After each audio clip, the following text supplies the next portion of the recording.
Alright, so eto, kakalasin ko na to lahat para yung na-prepare natin kanina na triple clamp makabit na. Tapos eto, sasalpak na naman to diretso yung ikit.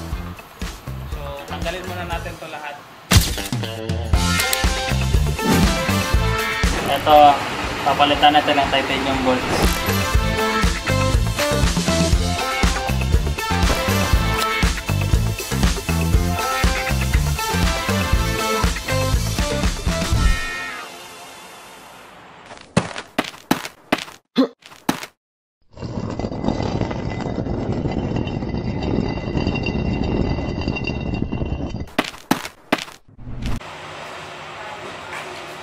Alright, so today sisimula tayo sa pagkalas neto kasi yung total makeover ng YZ250 ko, personal bike ko to, will officially start today. So yung crew natin, they will take everything out and then lilinisan yung mga ibabalik na parts and then papasok natin yung mga bagong parts. Let's go.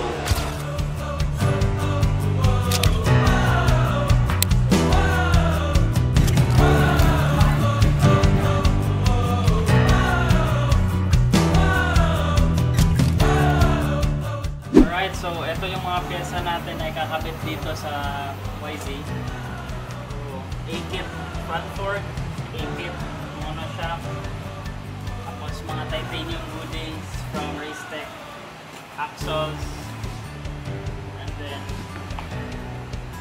fat bar, Velcro braided lines, grips, everything else, shifters, brake pedals, levers, Tucson triple clamps, and bar mounts, and some other supporting goodies, titanium ones.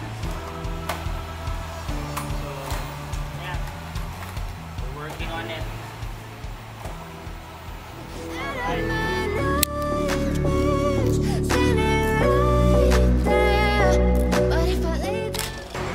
So, the rubber damper is in. Pasok natin dito. Dito.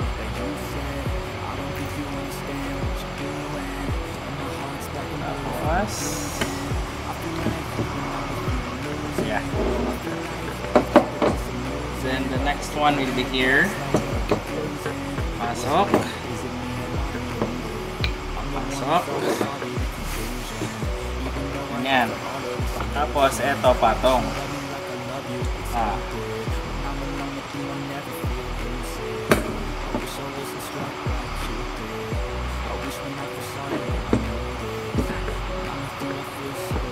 Pasok and then bolt. Yan. Of course, we'll put this one.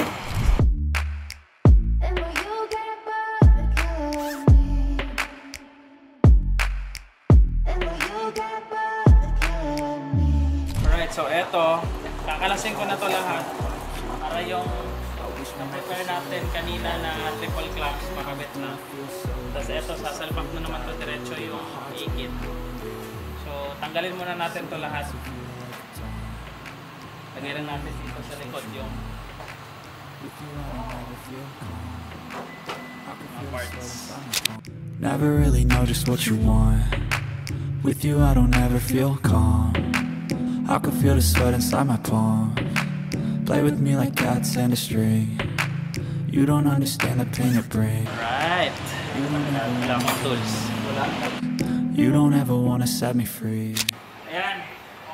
Alas na. So, papalitan na natin ang triple clamp tapos A-kit forks. Dito na muna ito.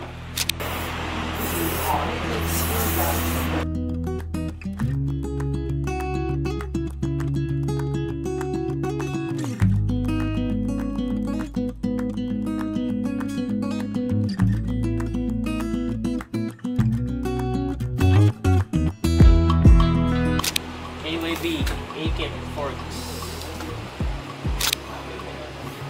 Yan siya.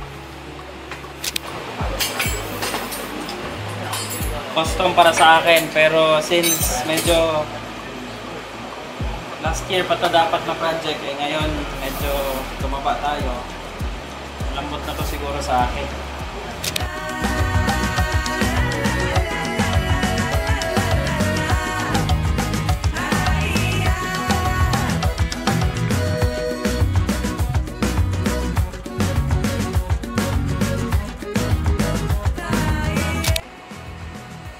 Ito, papalitan natin ng titanium bolts.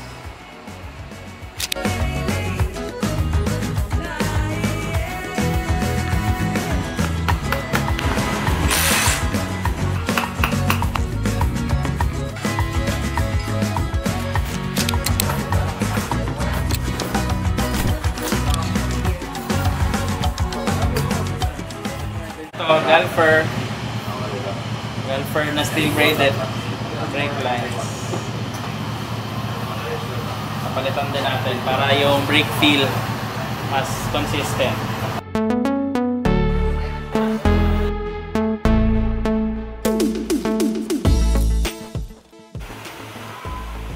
Titanium Lodi, pure titanium, not titanium look. As per instruction, no? Master cylinder side, clamping area.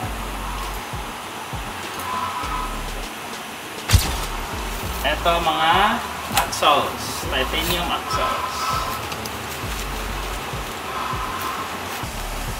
Titanium rear axle. Yeah. Oh yeah.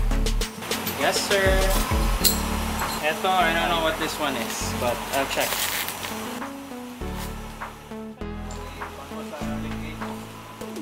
Linkage set. Ano ako titanium base of plate mo?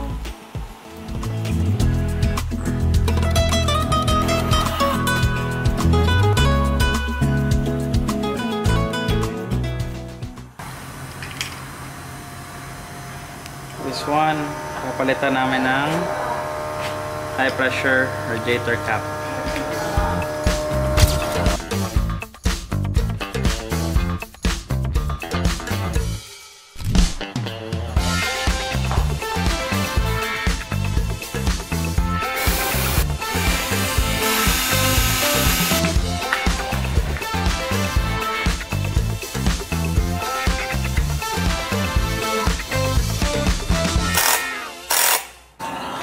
So ayan, patapos na kami.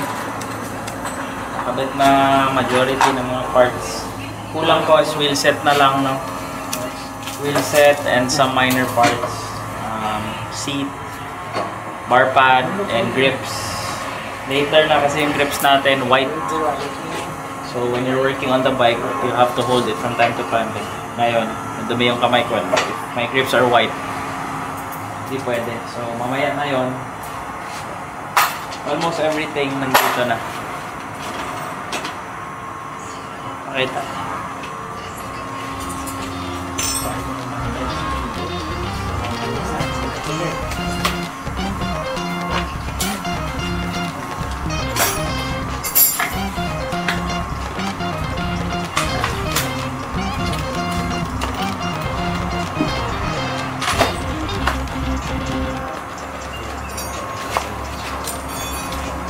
Okay, so like ito, naka-aftermarket lahat, tapos pure titanium bolts, titanium axles, titanium lahat, almost everything except na lang dito, coming pa yung mga bolts ko. Everything else is titanium aftermarket. So, yeah, naka-set up na rin yung makina. Bore and stroke standard lang kasi yun yung rules ng class, pero cylinder head, naka-port, exhaust, V-force and everything else, mga supporting mods na nakabit na lahat. So yeah, yan.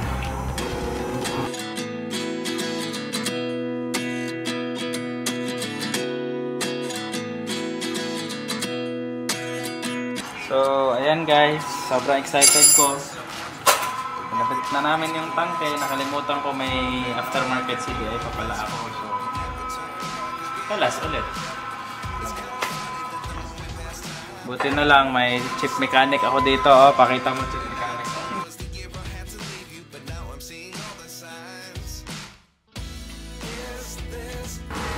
Ducor frame grip tape.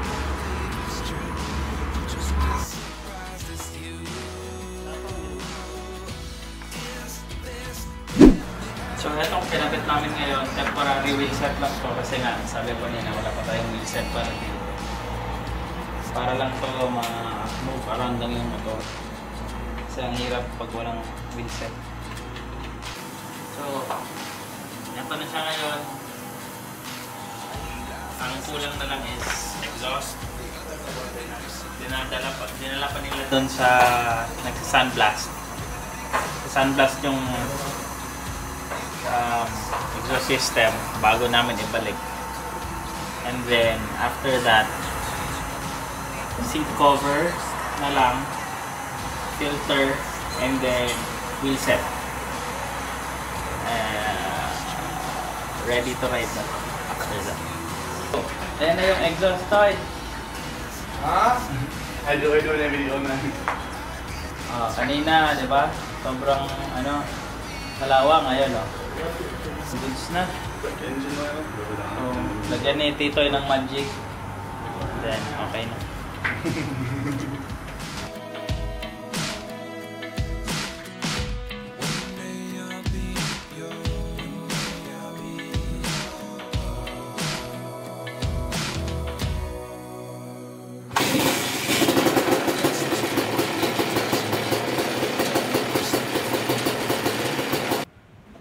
Alright, so ito na yung hubs natin, nakulayan na simple color lang kasi yung motor natin sobrang colorful na. So ayan, powder coated na siya. Nilinisan ko na rin yung mga bushings, bearings. Okay pa naman. Tapos ito yung rim natin, chosen color gold.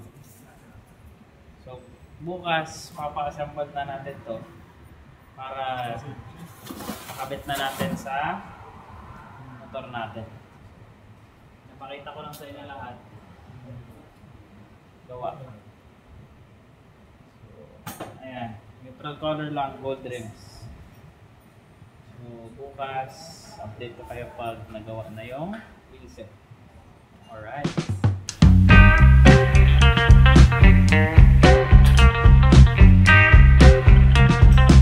Okay, so nandito na ngayon si Alim. Nantahan niya yung YZ250 para ma-final tune niya.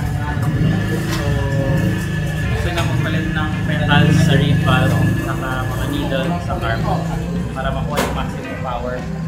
So sa ngayon sa likod magtotono na kami mamaya magda-dyno. Try namin kunin ng maximum na kaya ng horsepower sa stock na YZ. So eto yung mga needles sa carburetor. Tapos ito yung mga pedals na ipapalit sa reed valve. Nakapag-dyno na kami last time. So much better na yung power band. Pero sabi ko kay Halim na pwede max out namin kung ano yung kaya sa stock version na YZ250. Try natin ngayon.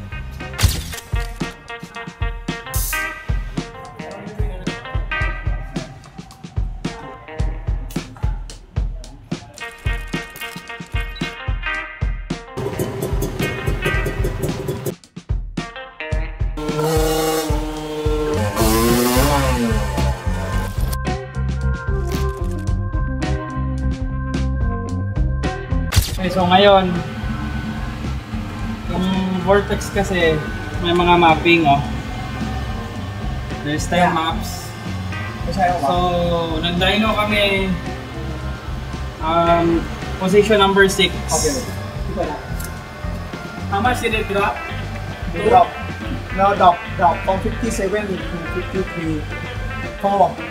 So nag-drop ng 2 to 3 horsepower. So try ko ngayon yung map 9 na preset ni Vortex. Ang base namin is map 1, which is yung preset na map 1. So we're trying to find from 2 to 9 which one is better than map 1.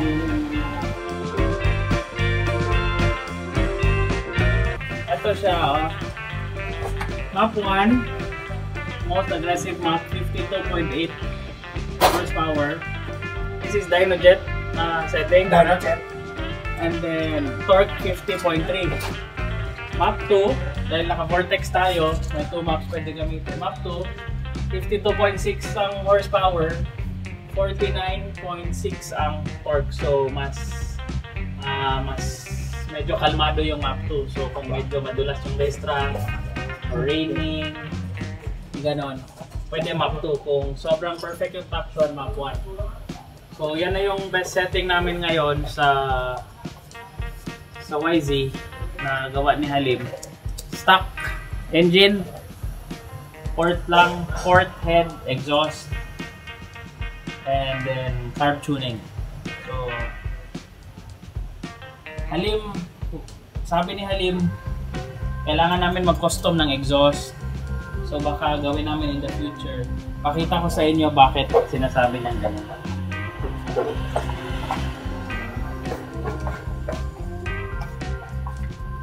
Yan o.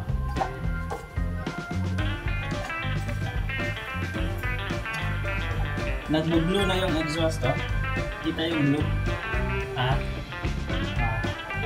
Blue na siya from here up to here. So, ang sabi ni Halim, kulang sa flow. So, baka mag-custom na lang kami ng tambucho after. Meron naman tagagawa dito sa Thailand. So, yeah. But, for now, that's the best we can do. So, I think okay naman na. Alright, so ito na yung insert natin, no? Ngayon, kakabit tayong disc rotor.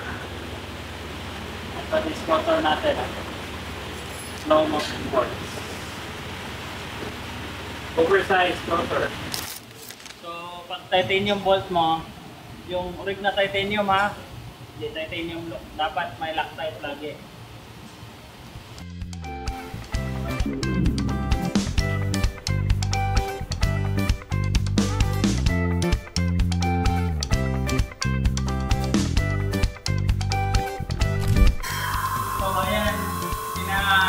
CNC ko yung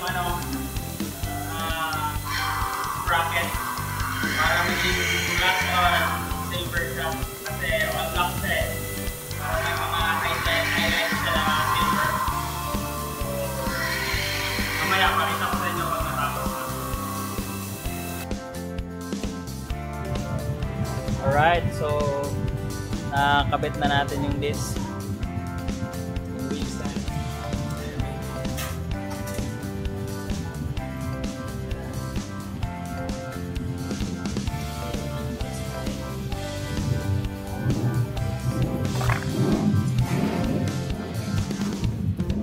So ngayon, gagawin natin is upgrade din tayo ng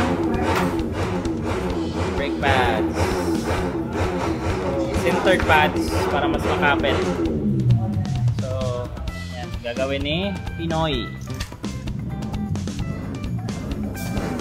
Alright, so yung rear hub, okay na, all good na.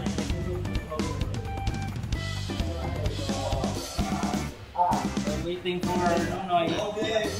Kita na lang din natin ang bagong disc rotor.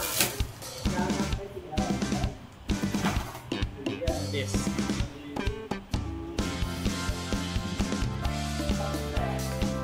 So, ito yung talon radialite na sprockets natin. All black to. Pina-CNC ko yung mga edges dito para maging silver, black on silver siya, maging tuto. Kita? Para maiba naman. So tayo lang may talon sprockets na black na silver lahat ng underlocks. Konting touches lang to make it different.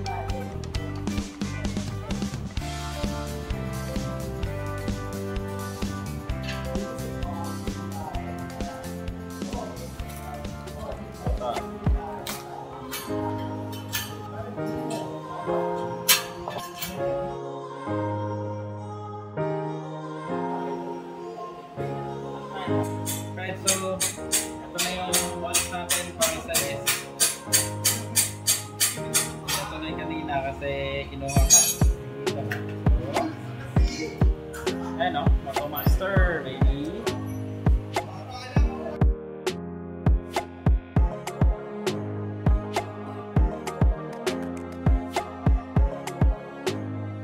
Set, ready to go.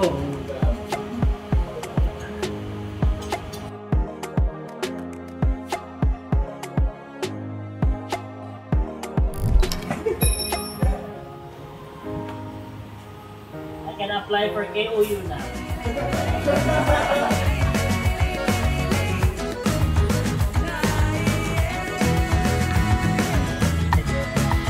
Alright, so that's a wrap for tonight. 90% na yung motor. Grips na lang and some other minor details. More or less, halos lahat nakabit na. So, we will do a montage pag kompleto na lahat, tapos daytime para makita lahat ng detalye, tapos park natin sa racetrack. Until then, see you at the racetrack. So ayan, nagkabit na kami ng full shot device, tamer gamit natin para dual. 38mm yung diferensya sa top at bottom. Tapos ngayon, kabit na tayo ng grips.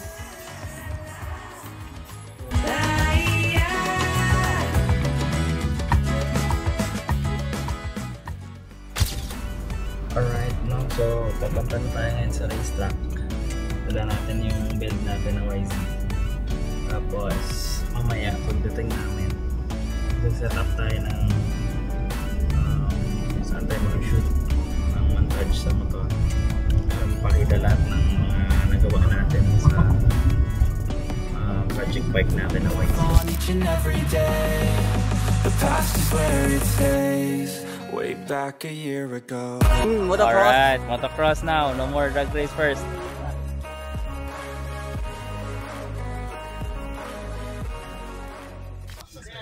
Alright guys, so andito na tayo sa track ngayon, no? Kakarating lang natin. Dito yung mga motor sa likod. Mga riders natin nandito. Tapos yung techniques. This is Adel from Indonesia. Indonesia. Japan, nandito sila. Sila magse-set up ng suspension natin, no? Para sa team, sa official race bikes. So, yun. Pagpunta natin today sa racetrack, aside sa mag-shoot tayo sa yung project bike natin, magte-testing din kami sa lahat ng race bikes para sa team. So, ang focus today is suspension tuning lang for all the riders ng Team Good Boy. Alright, so andito na tayo sa racetrack. Na set up na namin lahat. Na set na yung mga motor ng team, so pwede na tayo mag-focus ulit dito sa build natin. So eto ngayon, papakita ko sa inyo yung lahat ng hard work natin, yung pagplano sa pag-build, pagbuo ng mga pyesa, pag-custom ng mga whatever na pyesa natin sa motor. So eto, ginawa ko as my lighting. And aside sa forma, nakasetting din to lahat, pati yung suspension and everything else para sa akin, para masakyan din yung motor sa track. So everything is well thought of and it is how I like it, so I built it that way. Sana magustuhan nyo yung style ng pag-build ko sa motor. So eto, ipipresent ko na sa inyo ngayon yung build natin.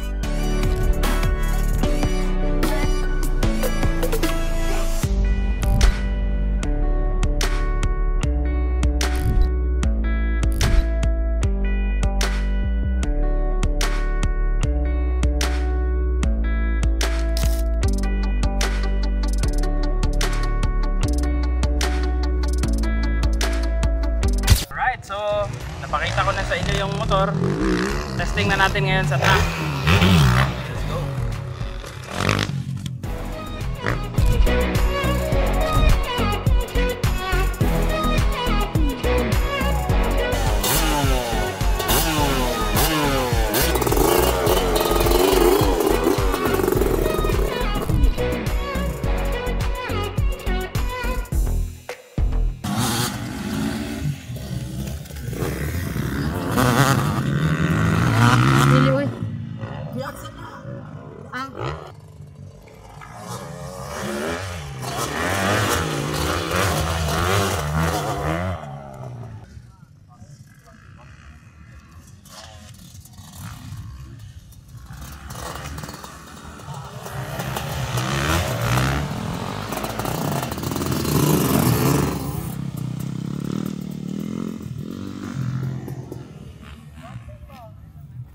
How's the ride?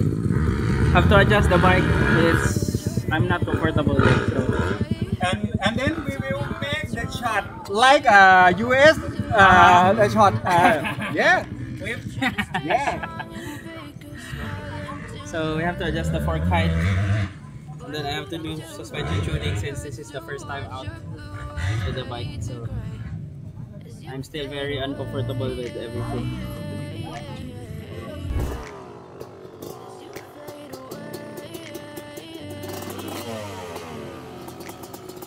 Yeah, I'm about to fade away.